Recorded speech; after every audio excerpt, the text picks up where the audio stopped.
I don't think that there's a sense outside the square that Mubarak is necessarily going to give much more away, and people are saying, well, you know, it's enough now, and we want our lives back to a certain extent. Well, we shall see what happens overnight. Of course, Sunday is a full working day. Thanks very much for joining us from Cairo.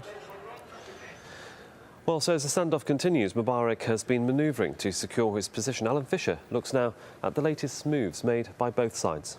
The TV announcement of big changes in the ruling party.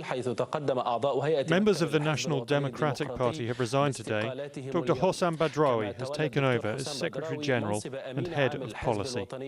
Out the Executive Committee, including the President's son. For the people in the square, it's a step, but they want Mubarak out as the country's leader. What's the point of members of the National Party resigning when Mubarak can go and form another party, which will be worse than this one? He will then become the president again. We have been like this for 30 years. Enough is enough. Earlier, the protesters were asked to abandon their protest to clear the square to go home. The appeal came from the army's top general in Cairo, who met anti-Mubarak campaigners face to face.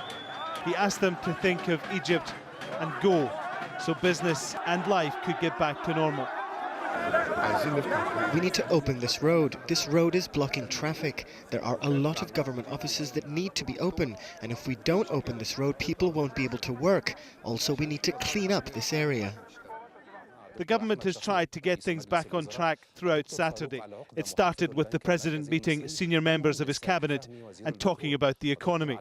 And then the Prime Minister told State TV that slowly it was business as usual. I mean, for every day that goes, stability returns and we are more hopeful. We no longer see the events happening like last Friday, and security forces are gradually returning. Today you don't hear about more clashes, which shows that generally things are getting better. The opposition itself is very divided. But this doesn't mean that we won't talk to all parties. In the end, the main thrust of their demands is the same. Night has come to Liberation Square, and with it inevitably a rise in tension, a worry of what the darkness may hide. The government wants the protesters to move. We have no intention of going anywhere. Alan Fisher, Al Jazeera. Well, meanwhile, the United States is sticking to its measured stance. Speaking at a security conference in Munich, Secretary of State Hillary Clinton reiterated President Barack Obama's call for change. I urge the leaders of the region to address the needs and aspirations of their people and offer a positive vision for the future, for their sake and for ours. Because the region is being battered by a perfect storm of powerful trends, the status quo is simply not sustainable. And in a video message to that conference, President Barack Obama's special envoy to Egypt, Frank Wisner, says President Mubarak should remain in power to oversee a transition to democracy. But Washington has distanced itself from his remarks, saying that Wisner spoke for himself and not the US government.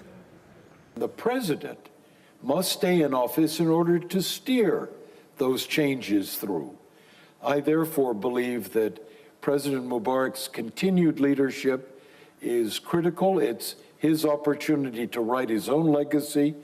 He's given 60 years of his life to the service of his country. This is an ideal moment for him to show the way forward. Well, let's talk to Edward Peck. He's a former US diplomat and has served in Egypt and Tunisia, as well as Mauritania and Iraq. Mr. Ambassador, thanks very much for joining us live on Al Jazeera. I mean, what do you make of these mixed messages coming from President Obama, Secretaries of State Clinton, and now Ambassador Wisner as well? Well, I'm really quite surprised that this chasm has opened between Ambassador Wisner's comments and what the U.S. government says. And clearly, if they say that he's speaking for himself, he's a very knowledgeable man. He was ambassador there and has had a brilliant career in the diplomatic service.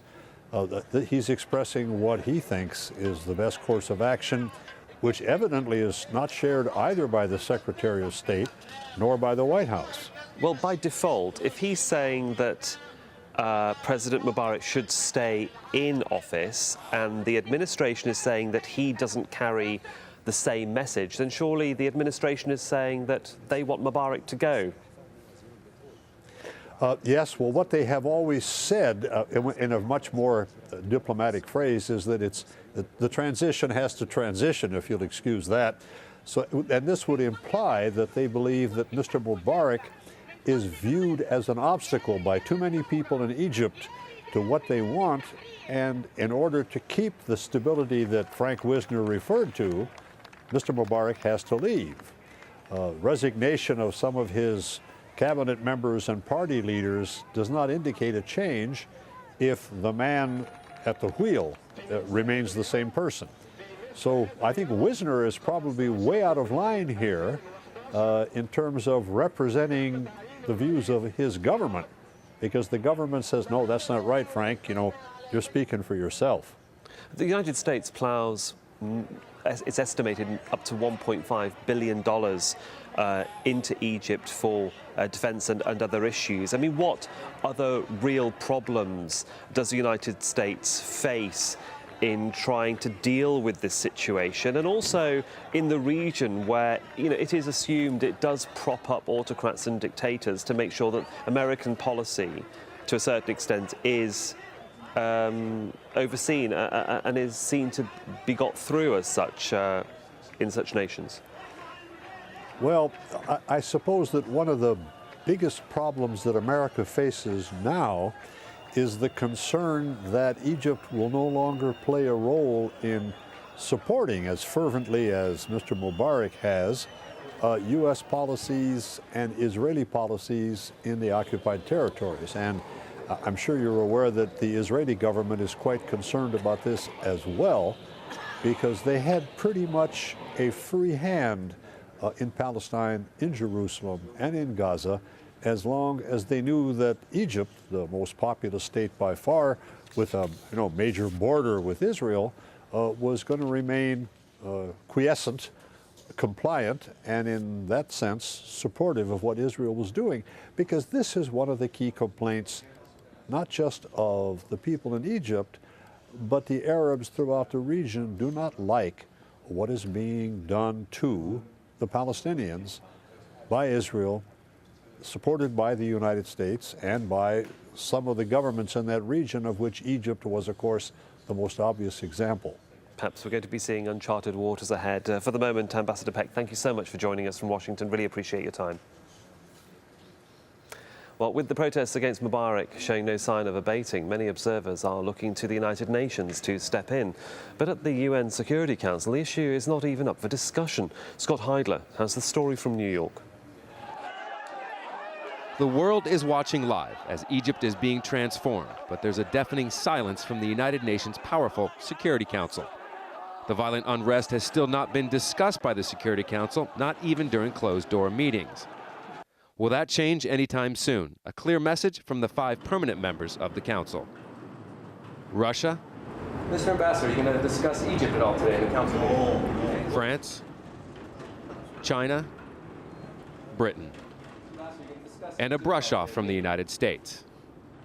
And from the current president of the Security Council. Excuse me, Mr. Ambassador, are you going to discuss Egypt at all today? So why is the Security Council avoiding the discussion? The uprising in Egypt is not yet an international matter, meaning no other nation is directly involved, nor are there refugees fleeing Egypt to neighboring countries. The Council's position is it's not their job. So far, there has not been a request by members of the Council for a briefing on the situation in Egypt. I think that the current view is that this situation is being dealt with at the national level. In its 66 years of existence, the Security Council has never discussed an ongoing popular uprising. It's a very sensitive topic to certain nations. But some feel the fact that those 15 nations who sit here haven't even discussed what's going on in Egypt indicates that the Council is out of touch with the world. The Security Council was a body established in very different circumstances, where the main threat to peace and security was of conflict between states.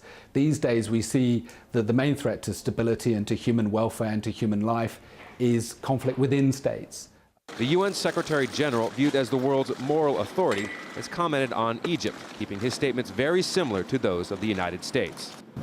It is important at this juncture that it is ensured that an orderly and a peaceful transition should take place. I urge all the parties to engage in such a dialogue and such process without any further delay. The Secretary General said he plans on meeting with members of the Security Council to discuss Egypt.